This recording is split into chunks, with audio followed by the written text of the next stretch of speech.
మీ business ఏదైనా మీ ఊర్లో promotion చేయాలంటే అది సుమన్ టీవీతోనే సాధ్యం. ఇప్పుడే సంప్రదించండి. అప్పటికి ఇప్పటికి స్కూల్ చాలా మారింది. ప్లే గ్రౌండ్ వచ్చింది. మీకు వర్షం పడ్డా కూడా ఇబ్బంది కాకుండా సీసీ ఫ్లోరింగ్ వచ్చింది. అలాగే చాలా మంది దాత ముందుకు వస్తున్నారు. అన్నింటిలో నాకు బాగా నచ్చింది ఏంటంటే మన స్కూల్లో చదువుకున్న వాళ్ళకి మంచి మంచి జాబులు రావడం చూసాను. గంపరజిత పోస్ట్ వచ్చిందని.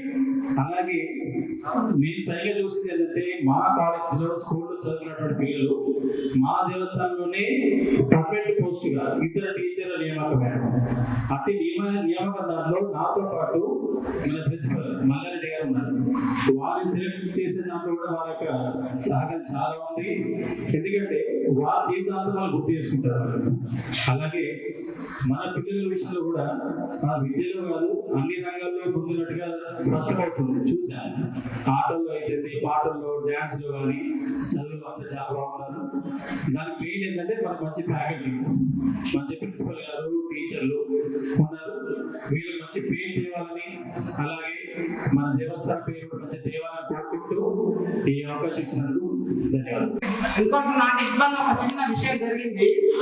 ఇక్కడ ఒక అమ్మాయి చదువుకొని వాళ్ళ బస్సులో కలిసింది. ఆమె వాళ్ళ బాబాయ్ చదువుకున్నాడు.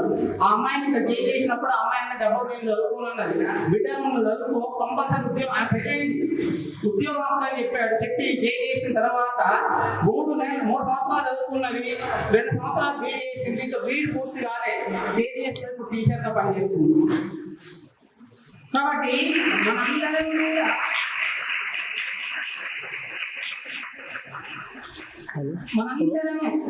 ఇవన్నీ బాగా చదువుకున్నట్లయితే బాగుంటుంది. ఇంకొక విషయం చెప్తా మీకు.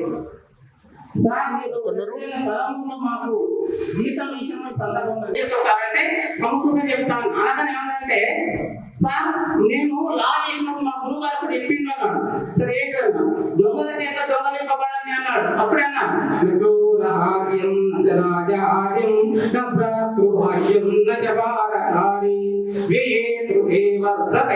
నిత్యం విద్యాధనం సర్వధన ప్రధానం అనగా నిజంగా వేసి వచ్చి కౌలించుకుంటుంది. అన్నా నేను సార్ ఇది 20 సంవత్సరాలు చదువుకున్నా సార్ అని సార్ 20 శ్లోకాలు 20 శ్లోకాలు మాట్లాడతారు. సంవత్సరం పోతుందంటే కూడా 1,50,000 రూపాయలు ఖర్చు పెట్టి మీరు రాష్ట్రం మొత్తం కూడా 2,000 మంది తెప్పిస్తూ అలా ఖర్చు పెట్టిండు. అంటే ఇప్పుడు కూడా అంటే ఇది అంతా పిల్లలు నేను చెప్తుండే సార్ నేను కూడా చదువుతున్న వాడినే. ఈ రోజు ఇక్కడ ఉన్నామంటే ఆ స్వామి దయ. అంటే మనం కష్టపడాలి. అంటే ఇక్కడ మన హితోపదేశం కానీ మన సుభాషితాలు కానీ చాలా విలువైనటువంటివి. మీరు మంచి చదువుకున్నారనుకుంటే మీరు సైంటిస్ట్ అవుతారు. ఎందుకంటే రాబోయే రోజుల్లో సంస్కృతానికి అంత గొప్ప మహిమ ఉన్నది. ఇప్పుడు అక్కడ ప్రయాణం జరుగుతుందా? అంత గొప్ప శక్తి ఇప్పుడు సంస్కృతానికి ఉన్నది. ఇప్పుడు ఎంపీ బండి సంజయ్ గారు కూడా వారి విషయం అంటే ఉద్యమ కాలంలో కొన్ని విషయాలను మాట్లాడుతూ కొద్దిగా చర్చ జరుగుతున్నప్పుడు అన్న ఈ లోకంలో శత్రువులు ఎవరా అడిగింది. అన్న 4 ఉన్నారన్నా. ఎవరయ్యా?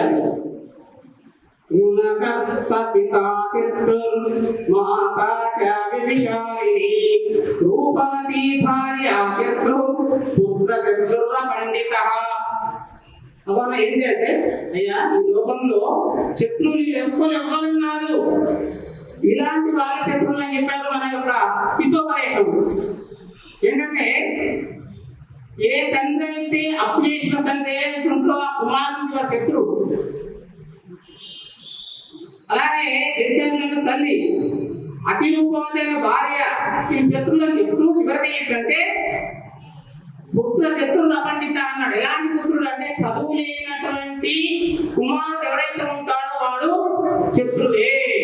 కాబట్టి మనందరం కూడా అలాంటి శత్రువులను కాకుండా చదువుకోవాలి అన్నాడు. అంటే ఈ విధంగా ఇప్పటికి కూడా వాడుకొని ఇప్పుడు ఏ ఉద్యోగం లేదన్నా కానీ ఎక్కడ కూడా అలా ఏదో సంస్థలు అంటే అంటే ఏంటి ఇక్కడ నా గొప్పతనం కాదు, ఈ సీతలో ఉన్నటువంటి సంస్కృతము మనం చదువుకున్నటువంటి శ్లోకాల యొక్క మహిమ మనది కాదు. ఏఓ జయకుమార్ మేడం గారికి ప్రత్యేక ధన్యవాదాలు. అయితే నా దృష్టికి వచ్చిన గొప్ప విషయం ఏంటంటే ఇక్కడికి రావడం చాలా అదృష్టం. ఎందుకంటే నేను చదువుకునే రోజుల్లో కూడా విద్య అవసరాలు చాలా కష్టంగా ఉండేవి. కానీ ఇక్కడ ఈ ప్రాంగణంలో మనం చూసిన తర్వాత అన్ని సౌకర్యాలు లభ్యంగా ఉన్నాయని నేను అనుకుంటున్నాను. ఇప్పుడు మనకి ఇక్కడ తెలంగాణ రాష్ట్రంలో చాలా అవకాశాలు సౌకర్యాలు బాగున్నాయి. మీరు గమనించండి, బీహార్ రాష్ట్రంలో కరెంట్ ఉండదు, రోడ్డు ఉండదు, వాటర్ ఫెసిలిటీ ఉండదు. కానీ 10 సంవత్సరాలు సుమారుగా 30 మంది ఐఏఎస్కు ఎంపికవుతున్నారు, అఖిల భారత సర్వీసులకు ఎంపికవుతున్నారు. దీన్ని బట్టి అక్కడ శ్రద్ధ చదువుకోవడం వల్ల వాళ్ళు ఆ స్థాయికి వెళ్తున్నారు. కాబట్టి నేనేమంటానంటే ఇక్కడ కూడా మీరు బాగా చదువుకుంటే నా నుండి కూడా నా ఓన్ ట్రస్ట్ ద్వారా కూడా మీకు ఆర్థికంగా సహాయం చేయడానికి నేను ముందుంటాను.